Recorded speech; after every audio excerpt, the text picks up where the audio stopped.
Welcome to Kidmissing TV. I am your host, Angelina Wilson, and these are the previews from Murderous March 2024. Okay. The previews are written in the order that I wrote them, but not in the order that they will appear. Because I try to do, although most of the cases it looks like were females, I try to do an equal number of males and females, and I try to do, I try to order them to be shown female, male, which I did on the Doe Fridays, but anyway, on the other ones I didn't have as many, but what I tried to do, as many males, but what I tried to do is, well, I could have the two serial killers I could have separated, and that would have separated males, because McRae Edwards killed both, but Wesley Dodd only killed males. So, okay.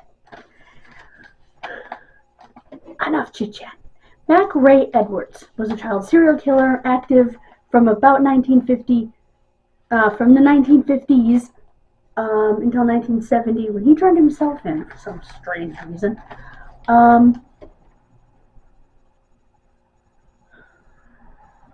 This month we explored two of his potential victims.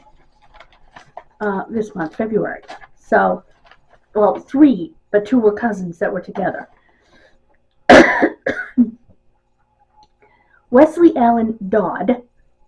Now, I have talked about both of these cases briefly on Kidmissing TV on the television. But again, the cases that I do on there are much more brief.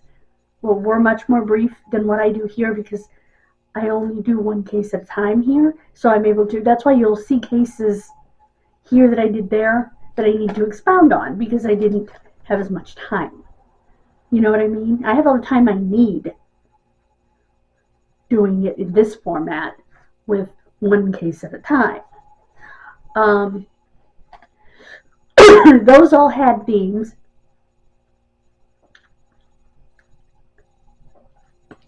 I would do like a show of Mysteries in Connecticut, a show, it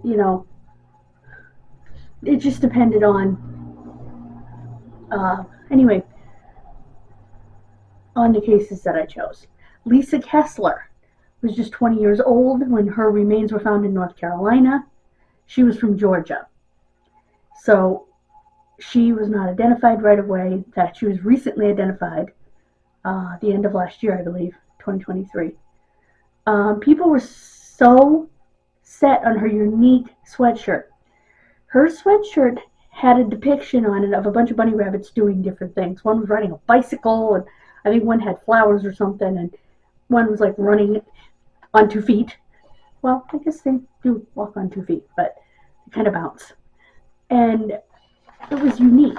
So people were trying to figure out if that sweatshirt was limited in some way, because they found out that sweatshirt was, in fact, from a drawing by, I guess, somebody who was known in the art world, or cartoon, by somebody that was known in that world. And so, but it didn't turn out to be anything. It didn't lead them to her identification.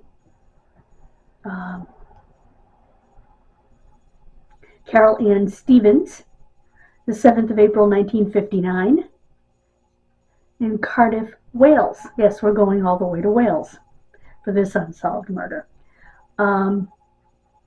So even though Lisa Kessler, just going back a little bit, was identified, they still don't know who killed her. I guess they have an idea, but we'll get into that when we get into the case.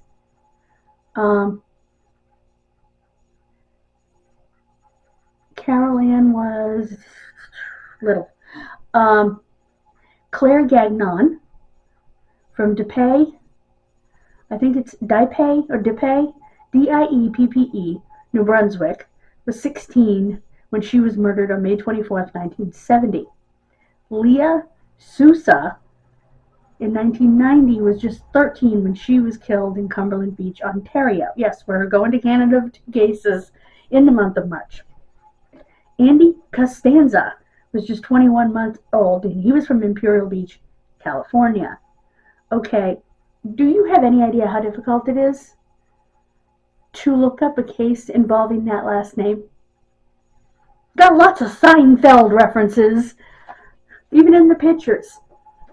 I got pictures of Costanza from Seinfeld. Well, I'm sorry, but I'm not looking for, no offense, for a balding, overweight, middle-aged man. I'm looking for a 21-month-old baby.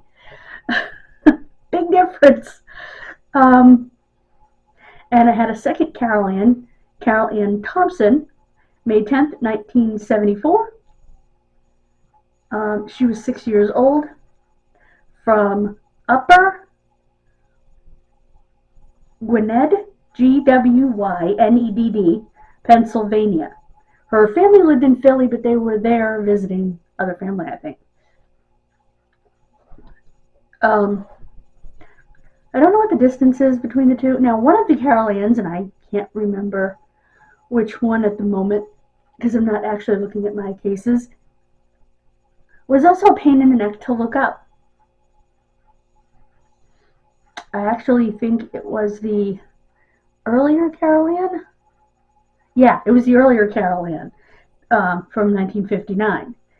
Because there was a woman named Carol Ann Stevens who was murdered by her husband in 1963. And they kept giving me that one instead of the one from 1959 who was only like 4 years old. I neglected to write her age on this paper. So yeah, some of these cases were, you know, a pain in you know what part of my anatomy to look up. Because Google doesn't distinguish, you know? So I write the year. I write everything I can to try to make Google distinguish better. You'd think after all the years that Google's been around, I mean, they've been around since... That's a dial-up modem for those of you not old enough. You'd think that they would have figured out how to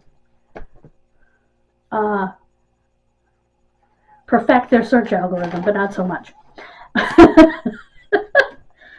The Doe Fridays for Murderous March. The New Britain, Connecticut Jane Doe, between 25 and 35 years of age, from 1991. The Ulster County, New York John Doe, between 35 and 45, from Saugerties, New York. Auntie, did I say that right? Saugerties. February 1, 1970.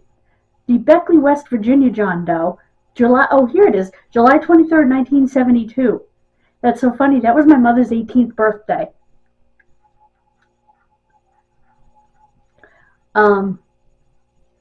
Age 17 to 21.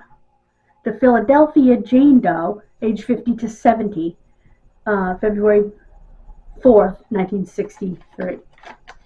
And I want to say that Jane Doe's picture is abhorrent. It's terrible. But it's the only recreation there is. Yes, I understand you're trying to recreate an elderly woman, but yikes!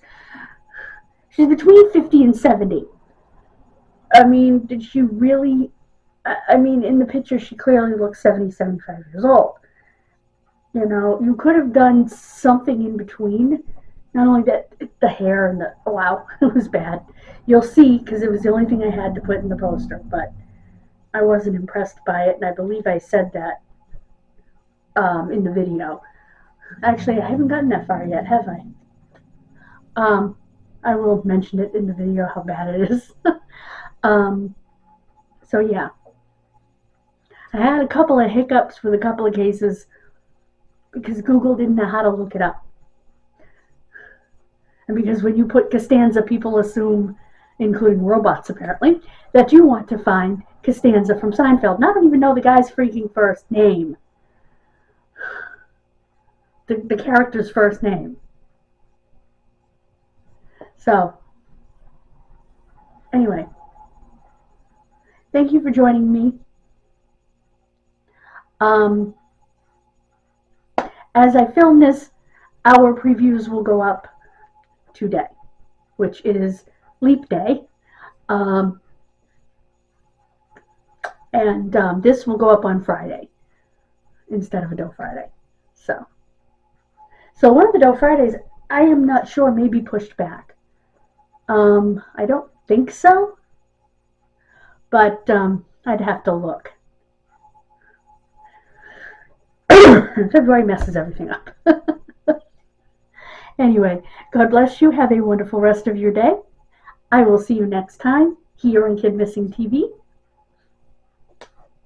Please subscribe if you're new. God bless you. Please check out my other channel for a little fun, a little levity, a little learning about who I am as a person.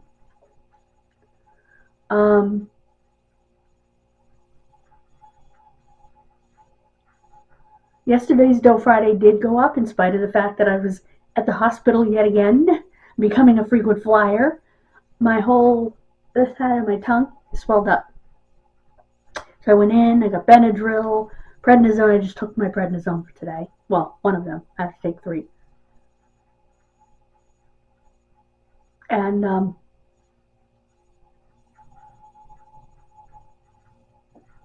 mean, I could take them all at once, but they're already hard enough on my stomach.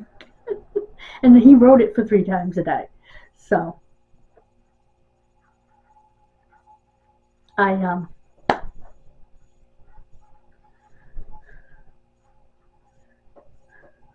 so thank you so much, guys. Thank you for your prayers, your sweet comments. It's been a rough one, and hopefully things will smooth out and get better. I have the good Lord, and I know that He's behind me, and I'm grateful for that. So I always say God bless you, because I mean it. And I mean my thank yous on both channels sincerely. And again, links in the description, guys. Thank you so much. Bye-bye.